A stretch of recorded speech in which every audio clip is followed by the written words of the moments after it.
Assalamualaikum warahmatullahi wabarakatuh. Selamat pagi semuanya. Bagaimana kabar kalian hari ini? Alhamdulillah, semoga kalian semua selalu dalam keadaan sehat ya. Nah, pada pagi hari ini kita akan belajar tema 3, benda di sekitarku, subtema 4, keajaiban perubahan wujud di sekitarku, muatan pelajaran bahasa Indonesia. Pada bahasa Indonesia kali ini kita akan belajar yang pertama, informasi tentang perubahan wujud benda. Informasi tentang perubahan wujud benda. Dalam sebuah teks bacaan terdapat beberapa informasi. Untuk mendapatkan informasi dapat dilakukan dengan membaca atau menyimak pembacaan teks. Selain itu, juga dapat dilakukan dengan mengajukan pertanyaan atau menjawab pertanyaan mengenai teks tersebut. Sebuah informasi tidak hanya terdapat dalam sebuah teks. Informasi juga dapat ditemukan dalam sebuah cerita bergambar. Untuk menemukan informasi, kita dapat memperhatikan gambar dengan seksama agar mendapatkan pokok-pokok informasi dari gambar tersebut. Selanjutnya, materi yang kedua yaitu pemanasan global. Sebelumnya, apakah kalian sudah tahu apa itu pemanasan global? Nah, mari kita simak bersama-sama.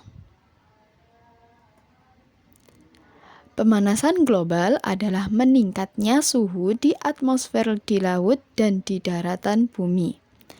Pemanasan global disebut juga dengan istilah global warming, darurat iklim, krisis iklim, ataupun iklim global. Nah, ini beberapa istilah tentang pemanasan global. Kenapa pemanasan global disebut iklim global? Nah, karena di berbagai wilayah di bumi ada yang mengalami perubahan cuaca ekstrim. Misalnya, tiba-tiba turun hujan, lalu tiba-tiba panas dan sebaliknya. Penyebab pemanasan global, apa saja sih penyebabnya? Yang penyebab utama pemanasan global adalah karena perbuatan manusia yang banyak memproduksi gas-gas berbahaya seperti karbon dioksida bagi atmosfer sehingga menyebabkan permukaan bumi bertambah panas. Penyebab lainnya yaitu yang pertama, polusi udara yang tinggi mengandung gas beracun. Yang kedua, asap kendaraan bermotor dan asap alat-alat transportasi lainnya. Yang ketiga, banyaknya pembangkit listrik yang memanfaatkan minyak bumi dan batu bara sebagai bahan bakar. Keempat, asap dari pabrik-pabrik besar. Kelima, penggunaan pupuk dapat menghasilkan gas yang berbahaya bagi atmosfer. Keenam, pencemaran di laut. Ketujuh, penebangan dan pembakaran hutan. Nah, itu tadi adalah penyebab pemanasan global. Selanjutnya, dampak pemanasan global. Nah, yang pertama dampaknya yaitu meningkatnya ketinggian air laut. Yang kedua, mencairnya es di kutub. Yang ketiga, meningkatnya suhu bumi. Yang keempat, musim kemarau akan lebih panjang. Yang kelima, laut menjadi semakin hangat. Yang keenam, musim tidak menentu. Ketujuh, terjadinya bencana alam. Kedelapan, hewan dan tumbuhan mengalami kepunahan. Dan yang terakhir, hutan dapat berubah menjadi gurun. Ini adalah beberapa dampak ketika terjadinya pemanasan global. Bagaimana cara mengurangi laju pemanasan global? Nah, ini adalah beberapa caranya. Yang pertama, kita bisa menghemat penggunaan energi listrik dan air. Yang kedua, mengurangi pemakaian plastik dan barang-barang yang tidak bisa didaur ulang. Yang ketiga, sering memakai kendaraan umum daripada kendaraan pribadi. Kenapa? Agar mengurangi asap atau polusi di udara. Yang keempat, menanam pohon atau melakukan penghijauan yang disebut reboisasi. Kelima, berjalan kaki atau menggunakan sepeda. Keenam, tidak menebang pohon secara liar. Ketujuh, mengurangi penggunaan bahan bakar minyak. Kedelapan, mengurangi penggunaan AC karena menghasilkan gas CFC yang berbahaya bagi bumi. Yang kesembilan, melakukan 3R, yaitu reduce, reuse, dan recycle. Kesepuluh, mengurangi penggunaan kertas. Nah, itu tadi adalah beberapa cara untuk mengurangi laju pemanasan global. Agar tidak mempercepat pemanasan global, kalian bisa melakukan cara-cara tersebut. Pemanasan global memiliki banyak pengaruh buruk untuk kehidupan makhluk hidup yang ada di dunia. Dengan menerapkan pola hidup yang baik dan mengurangi penggunaan bahan-bahan penyebab panas global, diharapkan bisa memperbaiki kondisi permukaan bumi yang sekarang. Selanjutnya yaitu bahasa Indonesia menemukan kosakata baru dan penggunaan tanda baca dengan tepat dalam penyusunan informasi tentang perubahan wujud benda.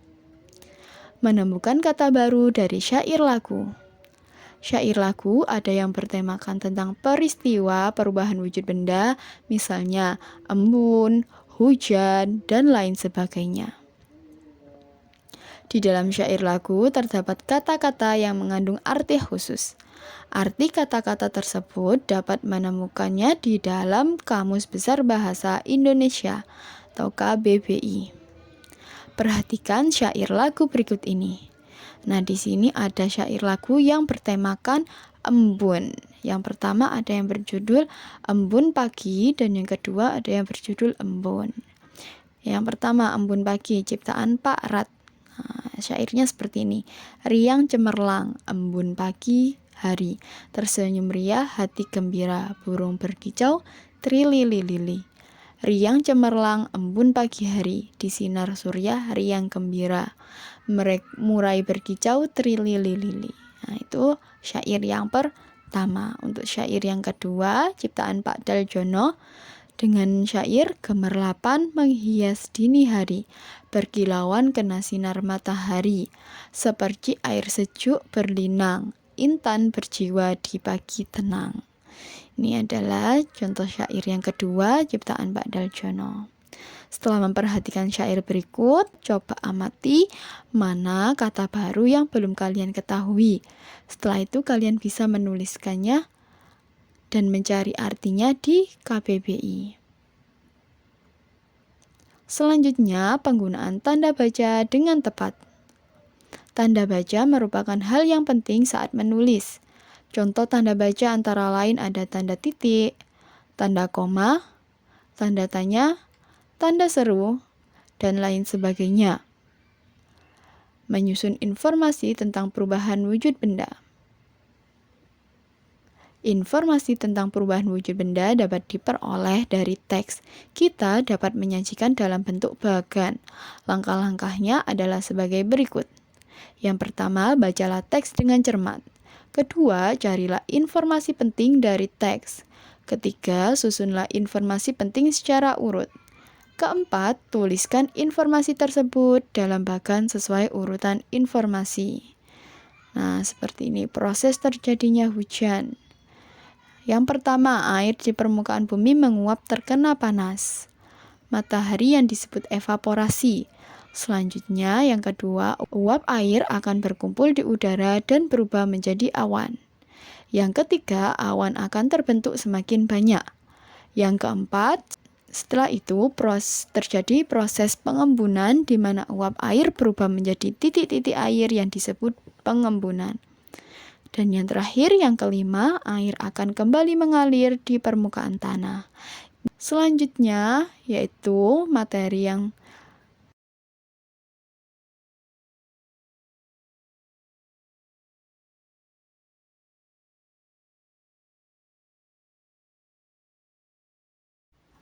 selanjutnya yaitu membuat kalimat dari peristiwa perubahan wujud benda. Membuat kalimat dari peristiwa perubahan wujud benda. Peristiwa perubahan wujud benda dapat dijelaskan dengan menggunakan beberapa kalimat. Kita dapat membuat kalimat dengan susunan yang benar. Kata-kata yang digunakan ditulis dengan ejaan yang benar.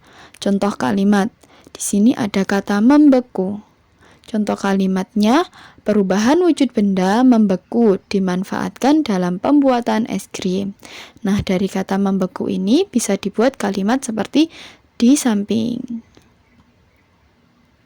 Nah, demikian tadi adalah pembahasan untuk materi Bahasa Indonesia subtema 4, tema 3 pada pagi hari ini. Bu Fatim cukupkan sampai di sini terlebih dahulu. Semoga pada materi kali ini bisa kalian pahami dengan mudah meskipun kalian belajar di rumah. Bu Fatim cukupkan, sampai bertemu di pembelajaran selanjutnya.